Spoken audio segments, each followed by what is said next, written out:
I'll admit it. I was wrong. I didn't give the credit to Belal. And that's not saying that I didn't know he was a good fighter. Obviously, I know he's a good fighter, man. But I didn't think he was going to do what he did. I based off the Belal of 3 years ago. And the Belal of today is a completely different fighter. Dare I say he's 2 times better than he was 3-4 years ago. And obviously everyone improves, but he has drastically improved. Reading about some things, hearing about some stuff, watching other videos, hearing about how hard of a worker Belal is, it's no surprise now. But, you know, every single coach says this is the best camp. This is the hardest I've seen anyone work. He's a really hard worker. He doesn't give up. He doesn't rest, this, that. And we all take it with a grain of salt because that's what everyone says. Every single UFC embedded video you watch, this is the best camp. This is the best version of him. He's been working his ass off. He's been working hard. Yada, yada, yada. We all say, okay, cool. Yeah, whatever. Yeah. That's what every coach says. And then some guys go out and perform like they've never fought before. And other guys go out and do the same thing. Other guys get better. And Belal's one of those. He's one of the guys that significantly improved. And I'm not saying that Burns isn't a good fighter or that Burns did something wrong. Burns obviously had some issues, but that's still no excuse. If you knew you had these issues, you wouldn't take the fight. But Burns is that kind of guy. He doesn't step back from any challenge. He doesn't back down. He always thinks he's going to win, and that's why I love Burns. Like I said, I was wrong. Belal definitely proved me wrong. I just rewatched the entire fight. Start to finish. There wasn't anything crazy that he did in terms of, you know, he did this to win the fight. He just was on point, technical, meticulous.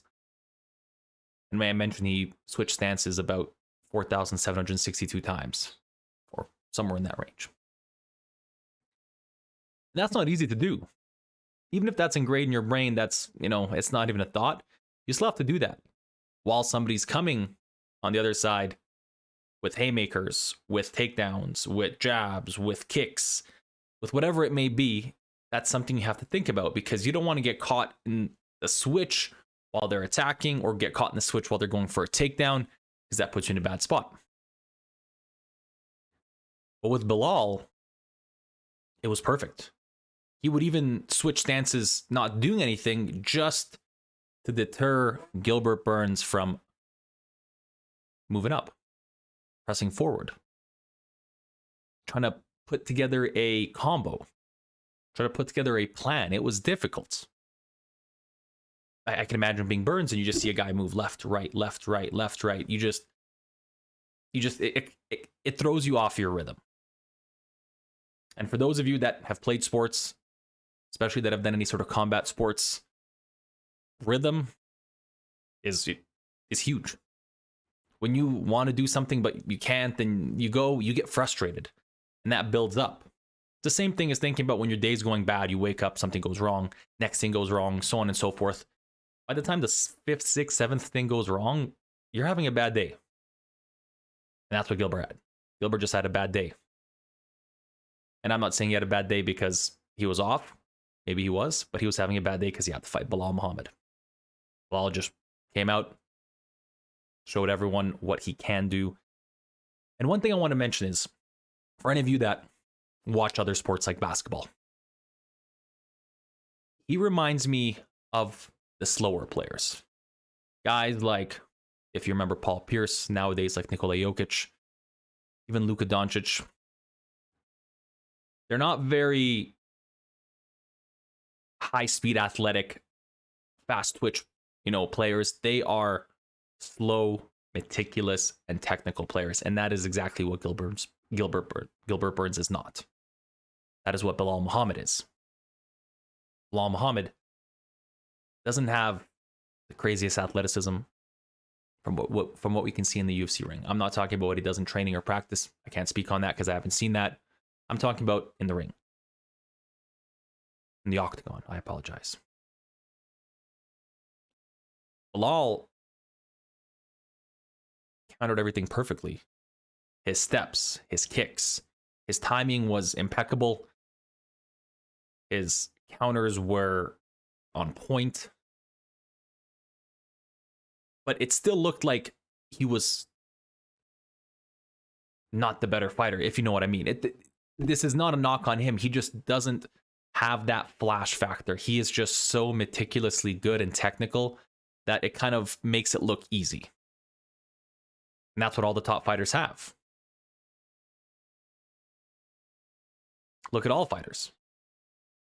They wait. They're calculated. They're timed. They're meticulous. It looks like Belal has all the qualities of a champion. Patience. And that's a big one. I'm thinking Belal might actually be the champion in the next year or two, depending on what happens. And I do think the styles do make fights. But Belal's style is everything. He does everything very, very well. I don't see a weak spot in his game.